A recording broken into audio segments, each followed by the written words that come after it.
السلام عليكم ورحمة الله وبركاته. اللهم صل وسلم على سيدنا محمد. إن شاء الله اليوم هنشارك معكم معقودة سهلة وبالعطرية تجي صراحة بنينة. عندي تقريبا 1 كيلو ديال بطاطا كبيرة، هنعملوها في الكسرونة تسلق هي وشوية ديال الملحة. عندنا العطرية، عندنا الملحة والبزار والتحميرة، وعندنا الخرقوم، وعندنا شويه ديال المعدنوس. دابا غنمشيو هنسلقوا البطاطا، نديروها في كاسرونه ونديروا ليها شويه الملح ونخليوها تتسلق. ودابا بعد ما سلقات لينا البطاطا ديالنا غنديروا عليها العطريه ونديروا على داك القزبر والمعدنوس ونعجنوها مزيان. غنعجنوها وهنجي ندير معكم الخلطه ديالها باش نقليوها في الزيت عاوتاني. وانا غنرجع معكم دابا بما نعجنها غير.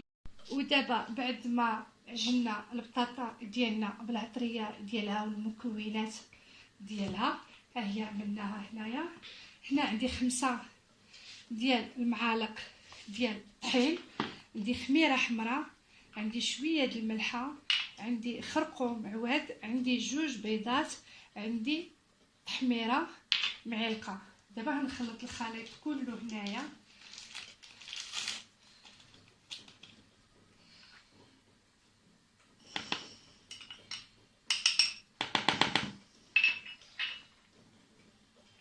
تحميره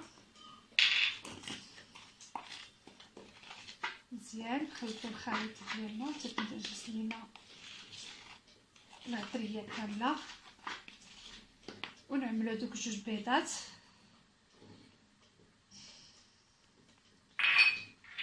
مزيان معليش. ودابا هنعملوا الماء وما نجريوهاش بزاف باش نعملوا فيها البطاطا. صافي حنا دابا عملنا الماء، غنخلطوها مزيان نطربوا.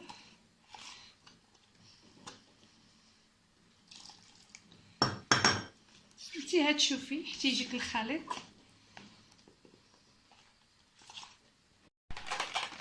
ودابا جبنا الطراب وطربناه باش ما يبقاولناش هذوك الحبيبات لداخل مزيان.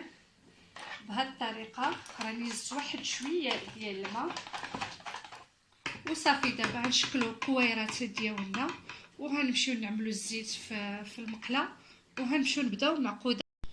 ودابا درنا بلاطو وعملنا فيه ورق النشاف بابي ستيفيليزي، وحنا تنكوروها وتنحطوها فيه باش تجينا في القليان بسيطه بسرعه، يعني نسالي الكميه. وغنمشي هكذا حتى نكمل الكميه. دابا غنجيبوا البطاطا ديالنا نعملوها هنايا في وسط البانيو اللي فيه الخلطه، ونخلطوها مزيان نقلبوها ونهزوها ونحطوها بالفرشيطه ونسوسوها شويه، نحاولوا باش ونحطوها فوق هذا فوق المقله فوق الزيت. راه سخونه راني عملت. انا نعاود معكم واحده اخرى بهذه الطريقه. تنحطوها فوق الفرشيطه تتسقطر لينا مزيان، تنحملوها فوق المعلقه. تنحاولوا نحيدوا هاد الزوائد باش ما تتخمج ليناش الكوزينه، ما تتوسخ ما والو. دابا انا نعاود معكم واحده اخرى. انا شديت المعقوده ديالي غنعملها في الحشوه.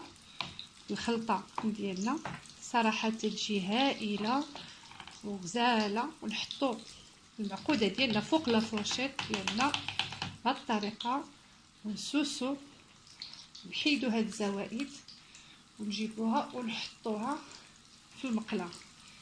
هانتوما دابا انا غنجي معكم وغنجي معكم دابا وتشوفوا المعقوده ديالي. صراحه هائله ونتمنىكم تجربوها. وشكرا للشيف ديالنا شيف عائشه اللي دعمتنا يعني، والحمد لله شكرا. دابا ها هي المعقوده ديالنا طابت، غنشدوها غير نحسوا بلي طابت غنقلبوها بهذه الطريقه. وحنا غنمشيو حتى نكملوا ان شاء الله المعقوده ديالنا. فاش في الاخير غنوريكم النتيجه ديالها. صراحه نتمنىكم تجربوها، صراحه هائله، وان شاء الله لا جربتوها ما هتبقاوش تعاودوا ديروا شي معقوده اخرى من غير هذه. دابا غنهزو معقوده ديالنا اللي طابت.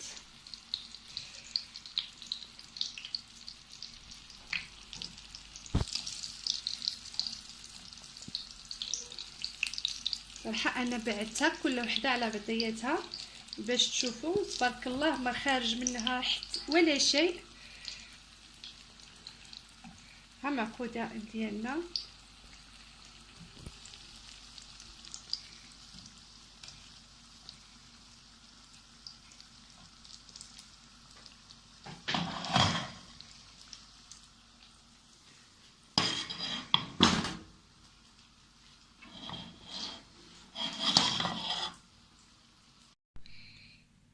ودابا بعد ما صالينا معقوده ديالنا، هذا هو الشكل النهائي ديالها. صراحه رائع وغزال، وان شاء الله الا جربتوها ما عمركم تعاودوا ديروا شي معقوده من غيرها ان شاء الله. راه لذيذه وغزاله صراحه، وترفقها بلا صوص طوماط وبلا صوص لا صوص مايونيز. وان شاء الله بالصحه والراحه في فيديو لاحق باذن الله. وما تنساوناش بالاشتراك ودعمنا في القناه، وشكرا وبصحه والراحه.